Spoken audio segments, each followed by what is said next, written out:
नमस्कार, India news के खास प्रोग्राम लीगली स्पीकिंग में आपका स्वागत है। मैं हूं आशीष सिन्हा। आज हम बात करेंगे सीमा की।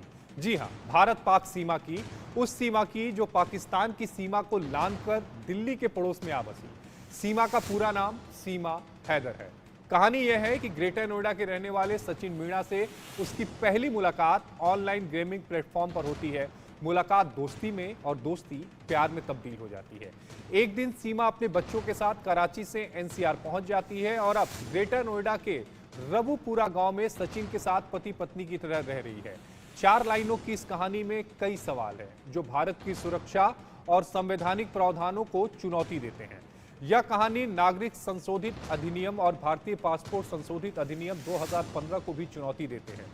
नागरिकता संशोधन अधिनियम के मुताबिक बिना वैध वीजा और यात्रा दस्तावेजों के कोई पाकिस्तानी या विदेशी नागरिक भारत में घुसपैठ करता है तो उसे 2 साल से 8 साल तक की कैद और जुर्माना दोनों ही लगाए जाते हैं। भारतीय पासपोर्ट अधिनियम 2015 के रूल 4 सब क्लॉज 1 में कहा गया है कि पाकिस्तान और बांग्लादेश के अल्पसंख्यक, जिसमें हिंदू, सिख, जैन, बौद्ध, ईसाई और पारसी शामिल हैं, अगर वो भारत आ चुके हैं और लंबे समय से यहाँ रह रहे हैं और वो नागरिकता चाह रहे हैं तो भारत सरकार चाहे तो उन्हें नागरिकता दे सकती है। यहाँ विशेष ध्यान देने वाली बात यह है कि बांग्लादेश और पाकिस्तान के मुसलमानों को नागरिकता देने को लेकर भी कई सवाल हैं। अब सवाल ये उठता है कि पैदाइशी पाकिस्तानी मुसलमान अब अगर हिंदू सीमा क्या विदेशी घुसपैठिया है? सीमा ने Bharat Nepal treaty of friendship 1951 के आर्टिकल 7 का नाजायज दोहन किया है। अब सवाल पैदा होता है कि अगर सीमा हैदर ग्रेटर नोएडा के सचिन मीणा से शादी करने के बाद हिंदू बन चुकी हैं तो क्या उसे भारत की नागरिकता दी जा सकती है या उसके साथ वैसा ही व्यवहार होगा जैसे अवैध प्रवासी या फिर घुसपैठियों के साथ होता है? एक सवाल यह भी कि अगर सीमा को पाकिस्तान डिपोर्ट किया जाता है तो उसके साथ वहां क्या हो सकता है, क्योंकि वो मुसलमान से अब हिंदू बन चुकी है। क्या उसकी शादी फिर से होगी या उसे शरिया के मुताबिक संसारी का सुलूक होगा? इन सारे सवालों पर बात करने के लिए आज हमारे साथ 2 खास मेहमान होंगे। हमारे साथ अश्वनी उपाध्याय होंगे और एडवोकेट विनीत जिंदल हमारे साथ जुड़ेंगे। और हमारे साथ विनीत जिंदल जुड़े हुए हैं, सुप्रीम कोर्ट के वकील हैं। विनीत जी, जब इस तरह के जो लोग हैं जिन्हें हम अवैध घुसपैठिया करते हैं, क्योंकि जो सीमा है ना ही उनके पास वैलिड पासपोर्ट है ना ही उनके पास कोई वीजा है, गलत तरीके से भारत में आती हैं और उसके बाद दिल्ली से सटे नोएडा में वो आराम से रह रही हैं, नियम और कानून क्या कहता है इसको लेकर?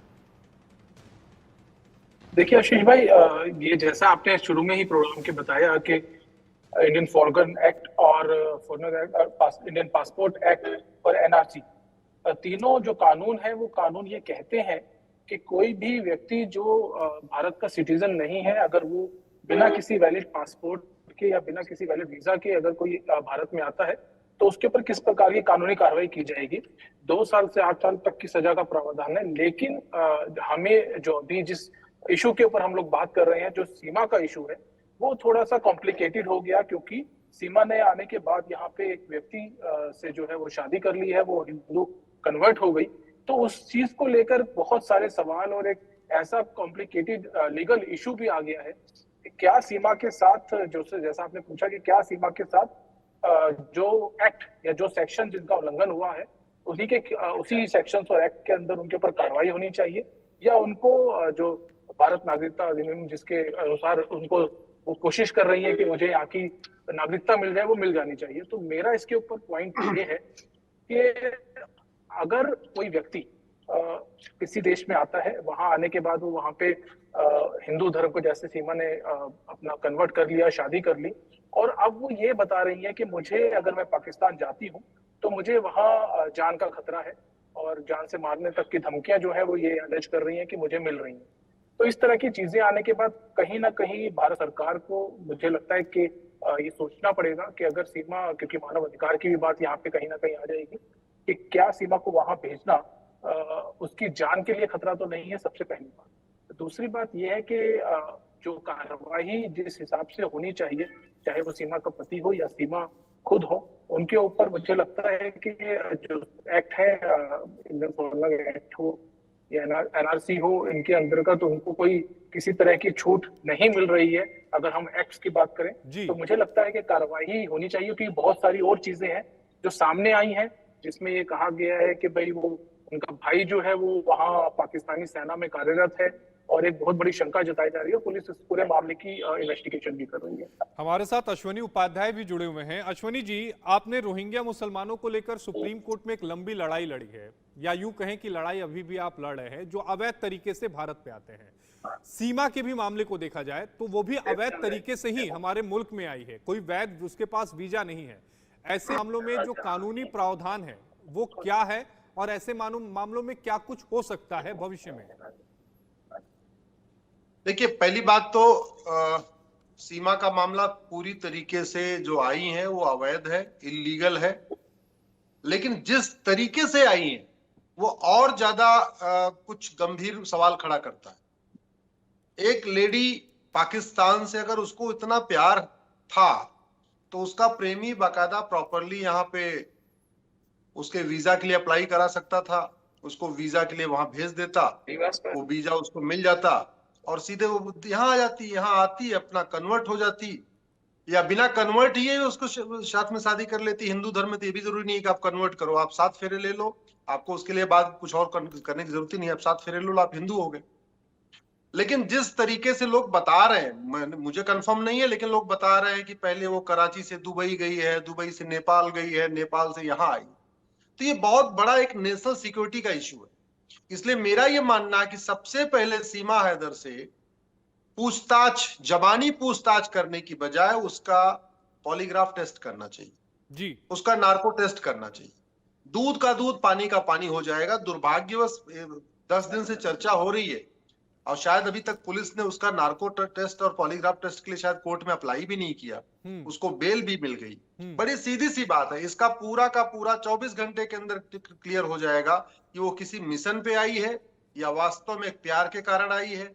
अगर प्यार के कारण आई है तो उसके प्रेमी ने उसको वीजा यहाँ से क्यों नहीं दिलवाया, बाकायदा प्रॉपर वे में अप्लाई क्यों नहीं किया, अप्लाई करता, सैंक्शन होता, उसको वीजा दिलवाता, सब कुछ होता। लेकिन जिस तरीके से ये 3-3 देशों की बाउंड्री क्रॉस करते हुए इलीगल तरीके से एंट्री हुई है, मेरा ये मानना है बहुत सीरियस केस है, इनफिल्ट्रेशन का केस है ये। मानवाधिकार बाद में आएगा, मानवाधिकार उसका होता है जो भारत का नागरिक हो जी। और एक बहुत बड़ा आशीष जी सवाल इससे ये भी पैदा हो जाता है कि क्या अब भारत में शादी कर लेने से लोगों को नागरिकता मिल जाएगी, या भारत में बच्चा पैदा हो जाने से नागरिकता मिल जाएगी? अमेरिका में नागरिकता लेने में 20 साल एड़ी चोटी का पसीना लग जाता है, तब जाके ग्रीन कार्ड मिलता है जी। और जो अमेरिका की नागरिकता मिलती है, सिटीजनशिप, उसमें भी टर्म्स कंडीशन होते हैं जी। 20, कम से कम 20 कंडीशन होते हैं, सबको चेक करना पड़ता है। हाँ, मैं ये मुझे ये भी एक्सेप्ट है, ये भी एक्सेप्ट है, ये भी एक्सेप्ट है, ये भी एक्सेप्ट है, तब जाके सिटीजनशिप मिलती है। ऐसे थोड़ी कि अमेरिका में कोई जाके किसी अमेरिकन से शादी कर ले उसको नागरिकता अश्वनी जी, एक जो सवाल अभी आपने उठाया, ये सवाल बहुत ज्यादा वैलिड है और बड़ा है। बड़ा इसलिए है क्योंकि कल को कोई दूसरे मुल्क में रहता है, मान लीजिए सीमा की ही हम उदाहरण ले लेते हैं, वो पाकिस्तान से भारत आती है, वहां ये शादी कर लेती है, वहां पर उसने तलाक नहीं दिया, वैलिड डॉक्यूमेंट नहीं है, तो ऐसे में शादी का क्या भविष्य है? क्या ये शादी जो है वो गैर कानूनी है? और सीमा जो है, क्या वो पत्नी के तौर पर रह सकती है? मेरे हिसाब से बिल्कुल नहीं, मेरे हिसाब से बिल्कुल नहीं। लेकिन चूंकि हमारे कानून में सिटीजनशिप, जो अभी कंडीशन है सिटीजनशिप की, वो इतना क्रिस्टल क्लियर डिफाइन नहीं है, तो शायद उसका वो फायदा उठाने की कोशिश कर रही है। इसलिए तो मैं कह रहा हूं, ये गवर्नमेंट ऑफ इंडिया, विदेश मंत्रालय के लिए एक बहुत बड़ा, एक मुझे लगता है इस घटना सीखने की जरूरत है। 5 करोड़ के आसपास बांग्लादेशी आ चुके हैं, रोहिंग्या आ चुके हैं। सवाल ये होता है कि क्या वो बांग्लादेशी सारे भारत के लोगों से शादी कर लें, जितनी वहां से महिलाएं आई हैं, तो क्या वो भारतीय बन जाएंगी तुरंत? भाई केवल अश्वनी जी, मुझे तो ध्यान में है कि असम में जब असम वाला मैटर चल रहा था, उस समय ये भी कहा गया था कि असम में कोई मरता ही नहीं था। दरअसल जो बांग्लादेशी घुसपैठिए हैं, जब वो आते थे भारत में, तो वो जो राशन कार्ड होता था वो खरीद लिया जाता था, और उस व्यक्ति की अगर किसी की मौत हो जाती थी तो उसकी जगह पर वो रहता था। और कहा तो ये जाता था असम में कि कोई मरता ही नहीं उधर। एग्जैक्टली, इसलिए कह रहा हूं कि ये हमारे जो कानून में खामियां हैं, जो हमारे कानून में वेगनेस है, उसका फायदा सीमा हैदर ने भी उठाया है, उसका फायदा उसका लवर कह लीजिए, बॉयफ्रेंड कह लीजिए। मैं तो इसलिए कह रहा हूं सीमा हैदर के साथ साथ वो जिससे उसने शादी किया है, दोनों का एक बार narco polygraph brain mapping test होना चाहिए, तब जाके दूध का दूध पानी का पानी होगा। और अगर वो वास्तव में ईमानदारी से अपने प्यार में आई है, तब भी ये सोचना पड़ेगा कि अगर ईमानदारी से कोई आके प्यार में आ जाए यहाँ पे और उसको तुरंत नागरिकता मिल जाएगी, या नागरिकता की कुछ टर्म्स कंडीशन देनी पड़ेगी, या आपको साल भर 2 साल के लिए प्रोसेस का वेट करना पड़ेगा। अगर इस तरीके से शुरू हुआ कि बॉर्डर के अंदर एंट्री करते ही शादी करने से नागरिकता मिल जाएगी, मुझे लगता है ये कानूनन बिल्कुल ठीक नहीं है। और ऐसा कोई कानून भी नहीं है कि कोई विदेशी आए भारत के आदमी से शादी कर ले और बिना उसको तुरंत सिटीजनशिप मिल जाएगी। मुझे एक केस का ध्यान में है विनीत जी कि एक मुंबई का लड़का था, वो मुझे केस ध्यान में है, वो पाकिस्तान चला जाता है, सोशल मीडिया के जरिए पाकिस्तान की एक लड़की से उसकी बातचीत होती है और वो उससे मिलने के लिए पाकिस्तान जाता है, और लड़की के घर वाले जो हैं वो उसे आईएसआई के हवाले कर देते हैं। 8 सालों तक वो जेल में रहता है। उस समय तत्कालीन विदेश मंत्री होती थी सुषमा स्वराज जी, उनके दखल के बाद वो छूटता है और जब वो हमारी सरजमी पे आता है तो वो सरजमी को चूमता है।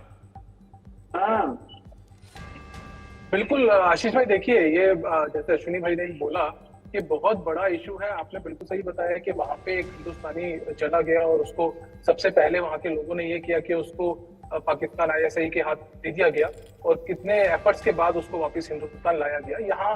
लेकिन हमारे देश में शायद सिनेरियो कुछ और है, और मैं बहुत समय से देख रहा हूँ जिस तरीके का एक ऐसा एटमॉस्फेयर सा क्रिएट कर दिया गया है सीमा के लिए। वो ऐसा दिखाया जा रहा है कि देखिए कितना अच्छा है कि प्यार बिना बाउंड्री के आ गया है हिंदुस्तान में और उसको सेफगार्ड करने की कोशिश की जा रही है। लेकिन इम्पोर्टेंट ये है कि जैसा एक शेडो, जैसा अश्विनी भाई ने भी मेंशन किया कि एक शेडो है, और उस शेडो का जो फायदा है वो शायद कहीं ना कहीं सीमा उठा रही है। और मैंने देखा है कुछ इंटरव्यूज उसके, और बड़ा एक जिसे कहते हैं कि बड़ा सोचा समझा हर चीज को बोलने का, क्या बोलना है कैसे बोलना है, तो कहीं ना कहीं बहुत बड़ी शक की सुई खड़ी होती है।